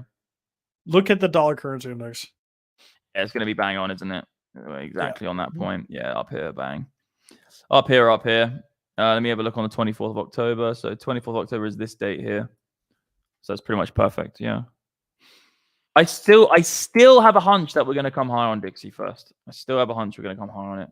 If we do, man, if we go higher on the Dixie, I still think that's what we're going to do. We're I mean, God. I drew this a long time ago. Yeah. I that move down was the move I said back into the range, but just going on by my experience, over the years, it just looks like this could be the 1-2, and then we get the 3, the 4. It just looks to me like we get a few more on Dixie before we get this move. If it does happen and I'm proved wrong, fine. That's going to be fucking amazing for gold, amazing for SPX, amazing for Bitcoin. I think generally speaking, if people are exiting dollars that quickly, they're going somewhere and they're not buying real estate right now. So they're not even buying, they're not buying fine wine or real estate or land right now. Just not happening. All those markets are way up, maybe down 20% of the high in some areas of the world. But Bitcoin's down way more than that. Everyone's going to be jumping into that shit. So if we get it now, then fine. This is the beginning of the bull market. I already said it. When we break here, the mid zone on this, this is the beginning really of the bull market for not just Bitcoin, but indices, equities, commodities, cryptocurrencies. That is the beginning of the big bull market for sure.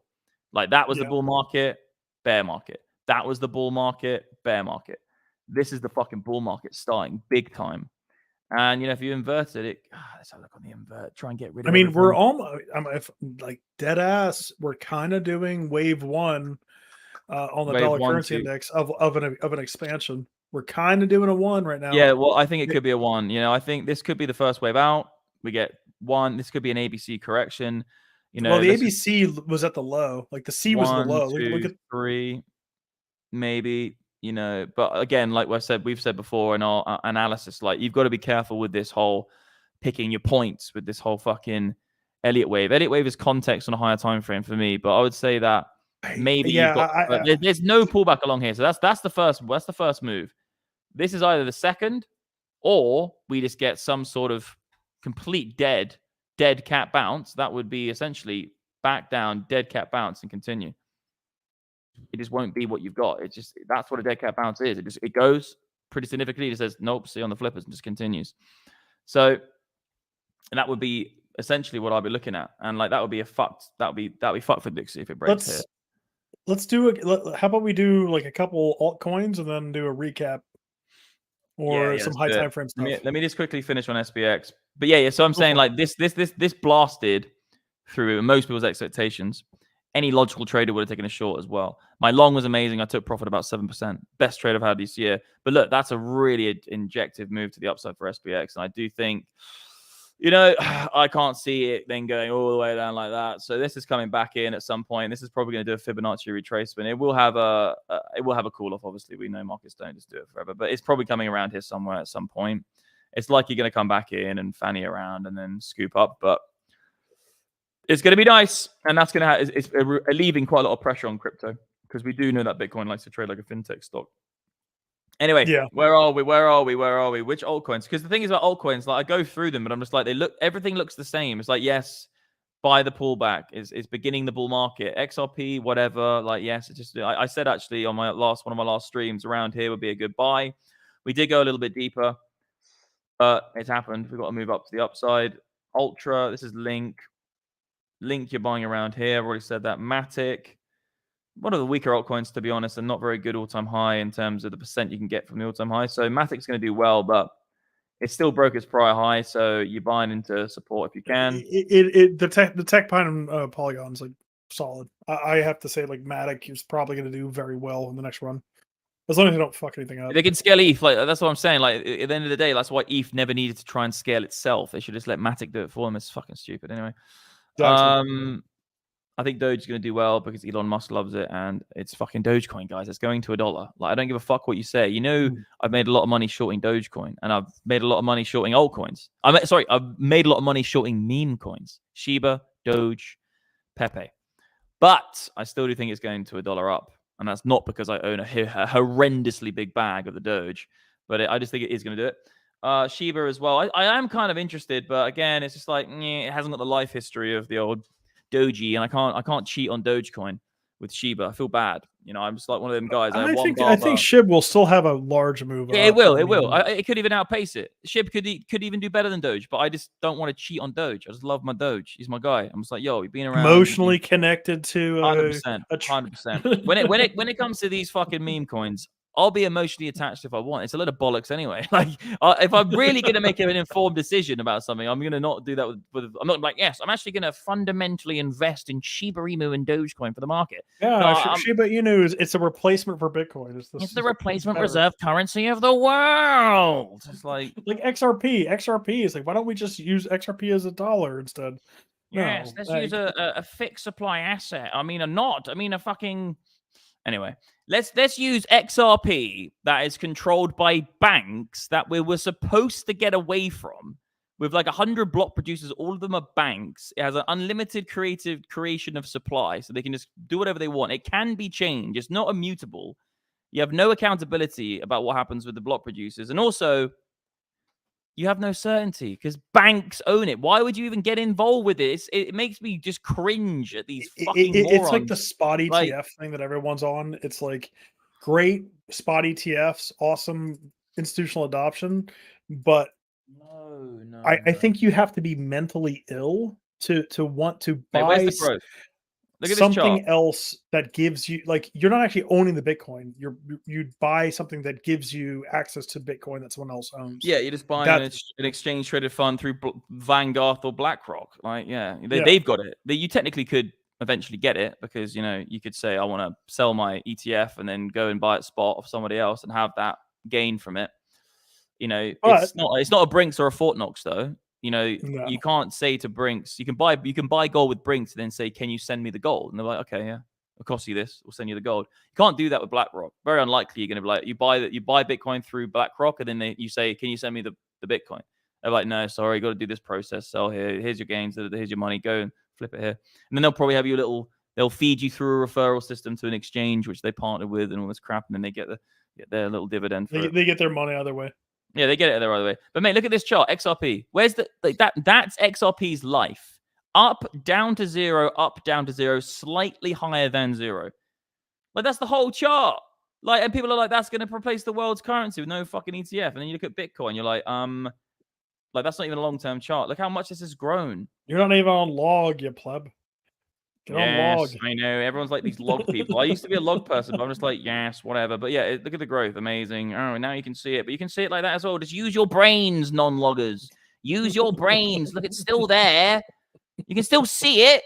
The log didn't mean it was now there and it wasn't before, sir. Oh, my brain doesn't work if I'm not on log. Like, literally, I look at something and I'm like, everything is shit. It's all dog shit. Anyway, guys, we're gonna wrap it up. Okay, we'll do one more altcoin in the chat, and then we're gonna wrap it up. I'm gonna blast through some of my my products. So, guys, MDXalgo.com. Me and Chris are in there talking the whole time. Will is also in there, but he somehow didn't manage to get his microphone working, so he's gone. But we have 10 to nearly 15 professional traders in MDX Algo. So if you get a subscription, you come into our VIP group. We're in there. I'm actually in there daily at the moment, you know, a lot more than I'm streaming or doing videos. I'm in there every single day. I'm posting charts. I'm posting my positions. I'm giving it analysis. I'm showing people what I'm doing. So in that group, I'm in there. Chris is always in there. And Will, we have 15 professional traders. Everything on this frickin'. Let me show you the new website, actually, Legends. Let me shield my own product. Give me a minute. If you came this far with us, let me introduce you to my life's work.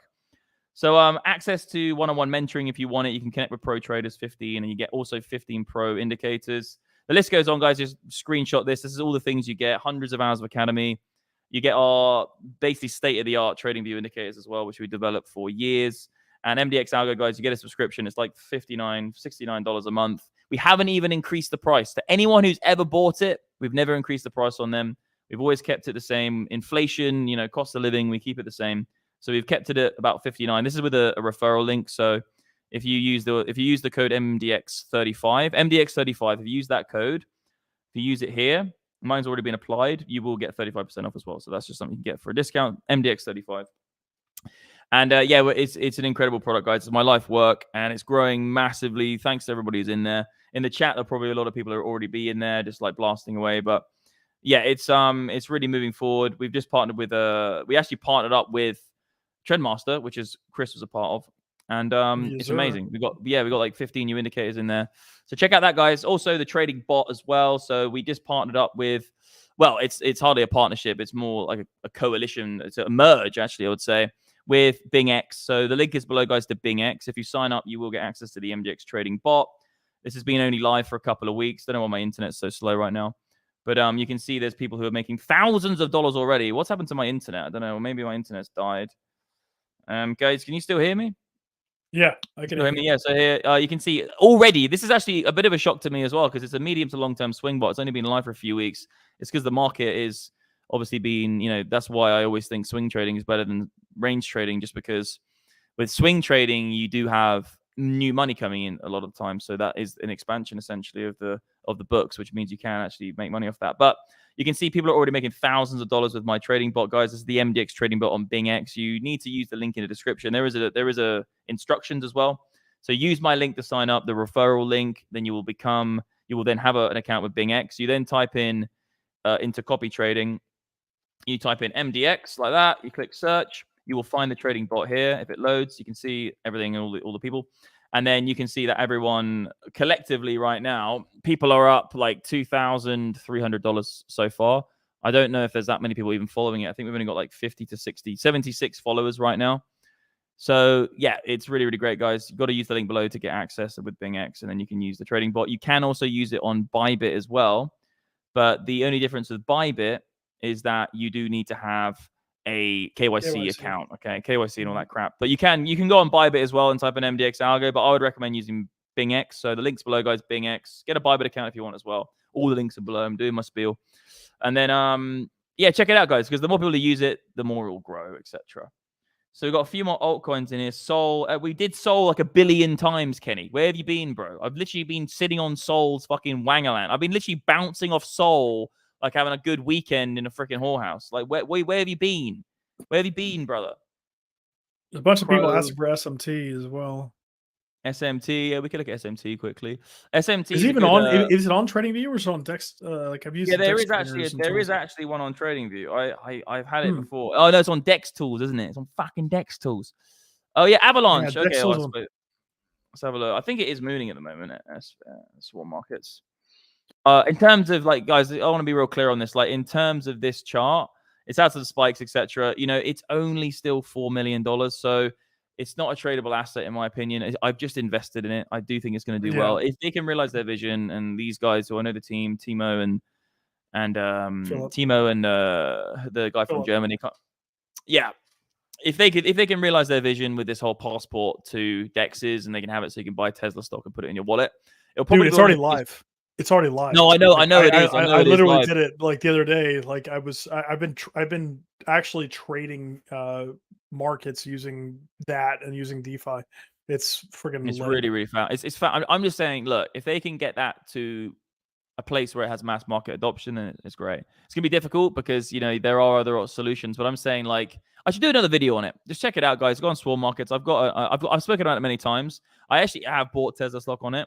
But I think their passport situation with you can KYC one wallet, and then it means that all of your MetaMask wallets are KYC'd, so you can buy equity or stocks and shares. I think that's really, really cool because obviously they are securities, so you need to have a KYC on that. But that's anyway another story. But I think BAF and license, like they're actually a licensed entity, and they're like in that sense, I look at it as like okay, they're one of like a handful that actually have a license and like a product to market fit, but. Yeah, wow. I agree. Mooned. Yeah, sorry for cutting you off. Mars Falls, another one which mooned when I spoke about it, and then it's mooned again. So this is up and down.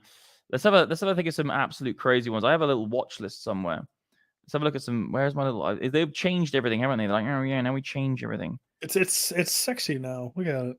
I don't know. I don't like it. I liked it back in the day. Dude, that's how you know you're getting older. It's like I get pissed off when I go to the grocery store and they move shit around. Like the same thing as like go online, like CoinMarketCap and they change shit. No, I have an ability to like I always try, even at this age, my old 31 years old. But no, I always have a good ability to be able to adapt to new situations. But I just generally don't like this. Like, I just don't think they need all of this for this. Okay, maybe it's because I use TradingView and other software, and if this was the only thing you use, it's better. But I don't like wide shit. I liked it when it was a bit more compact and in the middle, everything was there. Anyway, maybe I am just getting old, but I do have an ability to adapt. But I just don't like this new fucking thing. It's probably because I use TradingView, and that's where I get most of my stuff. And then I'm like, why do you need to add it to this? I just want to get the actual numbers. Look at that nice hidden bullish divergence on the absolute low candle on the oscillator stack. MDX Trendmaster oscillator stack, hidden bullish divergence was the low candle. Absolutely lovely stuff. Look at weekly as well. Look, these fucking look that hidden bearish divergence was the candle before the FTX collapse. Then you had a hidden bullish divergence there. Did the whole fucking these are do not miss. Oh, dude, it's like the funding rates. Like I was trying to tell her, I was screaming like in the chat back like before we did the move up from like 31K to 35K, 36K. I was like screaming at everyone. I was like, guys, they just flipped the funding rates super, super bullish, Oh yeah, very negative, and like 2 hours before the move. And I was like just freaking out, like, guys are doing it. We're doing the shit. Yeah, Prop C as well. That's another one I like. I do think this one's going to do really well. I actually got into the seed, so I got in really early, but it's only $14 million market cap. It's, I don't know, it's just doing really nicely this year. It's had its ups and its downs, but it's just not really had any hockey stick down. No one's really been hurt on this. They've got a good token distribution. I think it will do well. Again, you know, I've always wanted to get into a real estate play. I do think crypto and blockchain will, you know, have a big play in real estate. I do think that the tokenization of buildings is massive. I think that is, you know, if you could just buy like $100 worth of an apartment building, get some sort of yield from that, you know, they give back a proportion of the, you know, the actual yield it creates, you know, say they just do 0.5% or 1% back, you know, to token holders as a way to incentivize investment. You could do ICOs, but like real ICOs, you know, real good initial coin offerings, which are like, this coin actually represents this building. Like, bruv, that's going to be massive. Like, and then you just say, look, instead of it being 8% on Airbnb yield, we'll give you 1%. We just got to buy a token. And then they keep the 5%. They're then making their money as a business. You have token holder distribution. That's a way of incentivizing investment. Then you're going to see new builds are going to be like popping up all around the gaff. It's such a slow, lethargic fucking system. Like I go to the bank saying no, next bank, let's do fun crowd rate. I move money every month between different accounts, and it's like, oh, you're gonna have to wait for 2 to 3 business days to move this to this, and I'm like, bitch, like I think I just want to take everything off and just put it in Bitcoin and just lightning it to myself. Well, yeah, like fuck them, man. Like it's, you know, at the end of the day, like even these stocks are going to do crazy stuff, but you know the only reason these are going to do so well is for the same proposition of we actually had a hidden bullish divergence here as well. Yeah, we did. That was nice. Oh, by the way, the guy Mark, he asked for Palm Swap. He actually sent $5, which was nice. Thanks, bro. I'm gonna start doing that again, where we get someone in the chat to show all the super chats so I don't miss them. So Palm Swap again, I think it's had it looks like it's had a little bit of a, obviously it's on a massive downtrend, but it's had a little bit of a pop on the very short term. But again, it's like there's a level at 0.0063 that if it gets above that, there's a very high likelihood it goes back to a penny at the very least. Yeah. Well, here's the thing. I've said from the very beginning with these, like I'm not trading these. I just put an investment in it. I built my own DEX. Alpha.exchange is my DEX. I just hedged against my own DEX by investing in other tokens from other DEXs. DYDX, Palm Swap, Apex. There's a few other ones as well. I'm trying to remember. There's another one called there was another little token GMT or something. Anyway, so and then I built Alpha.exchange. Check it out, legends. You know, we're doing $10 million of volume a freaking day, but I won't share it too much. But I think DEXs are the next big thing, and I just put an investment into Palm Swap. You know, at the end of the day, I met the team in Dubai. They were like, yes, we're launching this new platform. We've got some great influencers involved. We've got this new product where we can actually do on-chain trading from Binance Wallet. I was like, that sounds quite cool.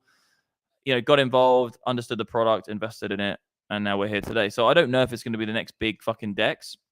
You know, the probability is quite low for that, but that's what I did. I told everyone explicitly, I'm into DYDX, I'm into Palm, I'm into these projects. I'd throw a couple bucks in this thing because this thing is at like macro lows. It's making higher lows on it did an insane pump off the bat. Like I can't lie, like it did a crazy pump off the bat. I never took any of the profit from that as well. So what I would have done if I wasn't involved and didn't feel, you know, morally against that in terms of pumping it and then dumping it. But I would say that pump, if you got into Palm, that was the time to take out your initial investment, and then you're a zero risk. It's like trading.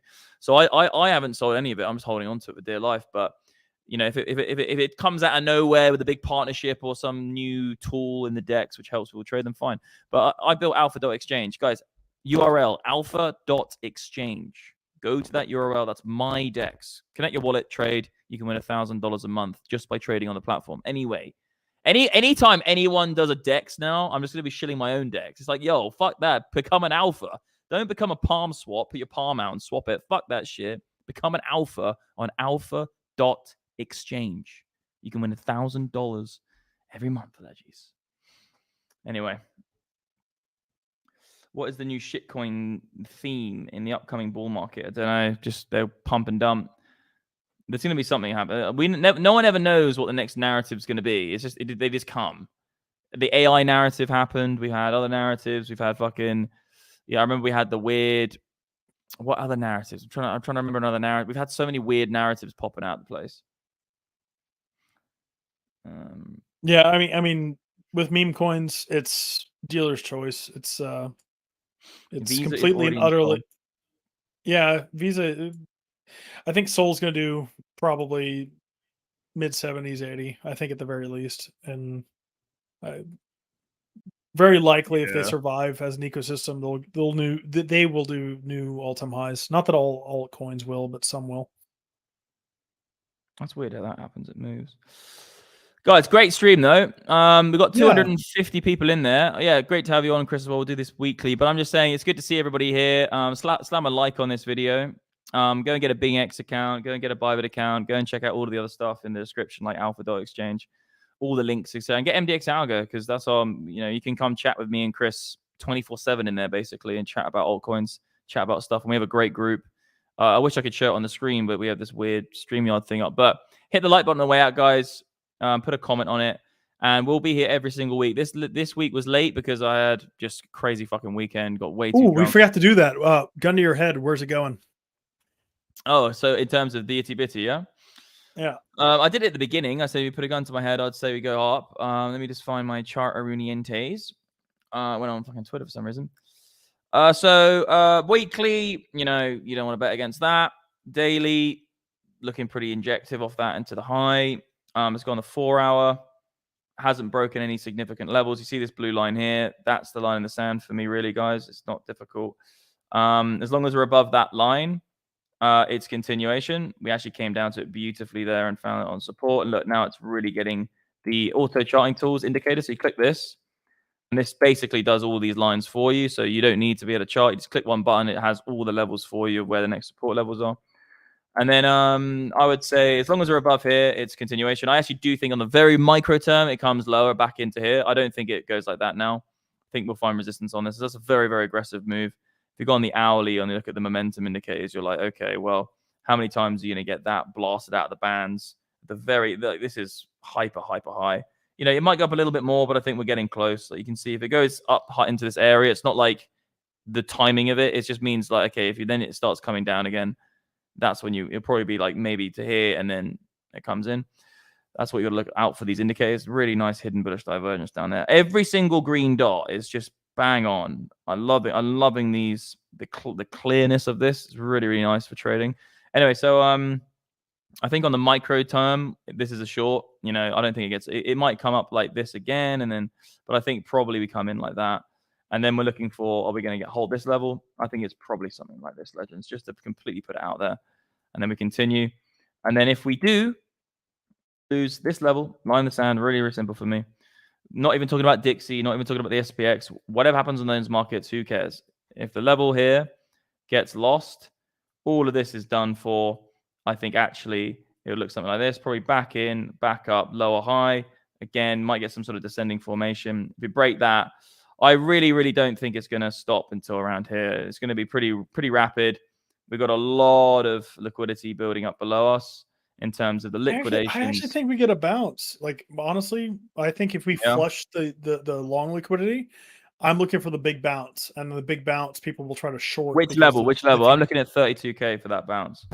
I think that if we flush through the liquidity that's there around, let me just check. So where do you think we're going to get it? Because I would say it's probably going to be around here. I would say we're going to get it around here. If we actually get like the flush of major liquidity, I think we get it somewhere around 33K. We break shit, and then that's the liquidity grab to go higher. 33K is here, remember, at the bottom side of the range. So you're thinking Are you thinking here we'll get a nice bounce? Yeah. I think that if we break that and just get a little quick pop, grab all the liquidity that's in that range there, and then we get a strong regain, like a V Like bottom this? regain. And you think maybe that Break it a little bit lower, like just break it, yeah, like something like that, and then we just get like a really strong V bottom regain. Okay. If we get that, almost, that's the easy long. That's the easy long if we break it real hard. Yeah. I think we're almost on the same page with that, because I'm saying around here, just because this is the actual wicks from prior SR. This is a key SR level. I'm thinking, I would say between 30 and 32,000 around there. That's where you're coming into if you lose the top side of it. I don't think the bottom side's as important. I do think here is important in the middle, but I think this is the important level, especially now. Yeah, because of that, like founding support and like that, I would say it's like this probably, and then I think that could be a really juicy long in there. But guys, by the way, we're not saying this is going to happen. I'm just saying that if we lose this level, that's a scenario. Yeah. But just to be very clear with this is not showing any issues right now. This is looking great, actually, because what we've done is we've continued up. We found support on prior resistance, and now I think as of right now, you're long until proven otherwise. I actually do think we go to 42K, between 41 and 42K first. And if everyone gets really, really fucking short, not that. If everybody gets really short, which they're not getting right now, then I do think 48K goes on the cards. Right now, the probability of 48K is lower because we're not significantly short. I do think the dealers plays into that as well. So that's kind of my little bit at the end, to give everybody an idea of what I think. You can hold us accountable for that because we're putting it out there live every week. And I think we're pretty much on the same page. Long until proven otherwise. I agree. I mean, like, if you think about it, like, very simple structure-wise, if you lose 35K, then you've lost the upside local priority. Like, that's still higher low to have continuation to the upside.